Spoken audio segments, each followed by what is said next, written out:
When you miss the RRSP deadline, your unused contribution room can be carried forward to next year. But what if you tried to be proactive and made extra contributions towards your tax deductions? Can you refile and pay back some refunds? Joining us to discuss is Peter Cishecki from Everything Financial, who's working remotely. He joins us now. Good morning, Peter. Good to see you. Good morning. Nice to see you. Okay, so a lot of people might be thinking about when it comes to RRSP contributions, why are we talking about this in the middle of the year? But this is really relevant to what we're talking about today.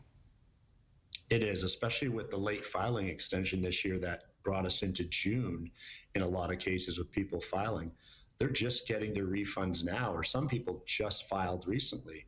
So you really need to look at what the RRSP contribution did and how low did it get your tax percentage? Because that's not a good thing when your taxes get too low, which sounds strange, but it's true. Okay, so what is the general rule of thumb when it comes to RRSP contributions before the deadline? Well, the best way to look at an RRSP, everyone looks at it as a rate of, what did I get for my rate of return? It's not. That's the bonus.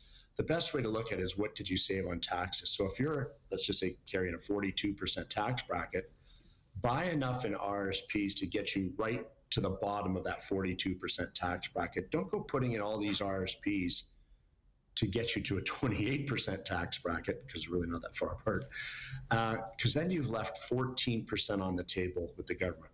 I know it's a lot of numbers in the morning, but the idea of an RRSP is buy your RRSPs and get taxed at this rate, cash them in at this rate. That's where the big savings is in. It's in the tax deferral, not just how much money did I make on my rate of return from my investment. Okay, so let's say that you carry your RRSP contribution forward, and then your financial projection for the next year shows that you may be falling into a lower tax bracket. Can people refile their taxes? Like, how does that? It seems like a lot of work, Peter.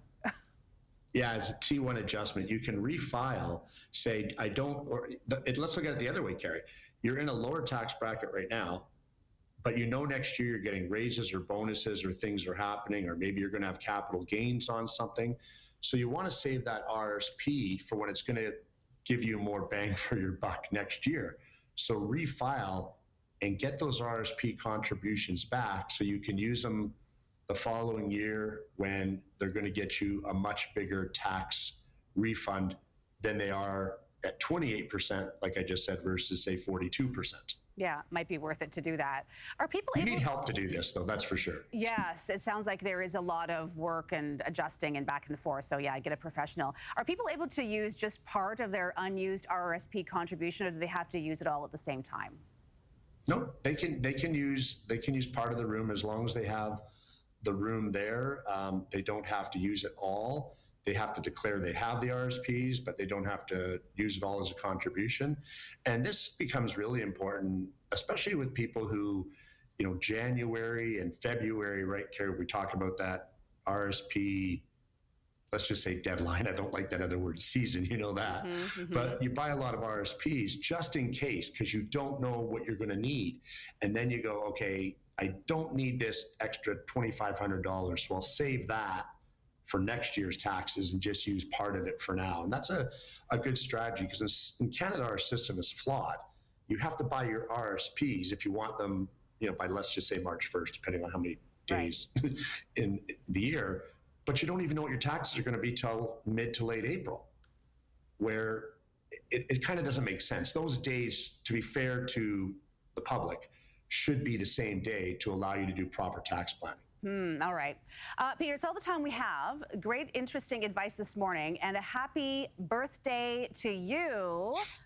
You didn't think we were going to let that sneak by, did you? I thought you were going to let that slide right by. I was hoping. No, do you even know me? Happy 40th. And hope you have a great day. I'll go with that. Yes. That's a bit of a stretch, but we'll take it. Hey, you just run with it, right? No, own your age, Peter. You're looking great, and thanks so much for joining us this morning. Thanks a lot. On your special day. Take care. Thanks, Peter.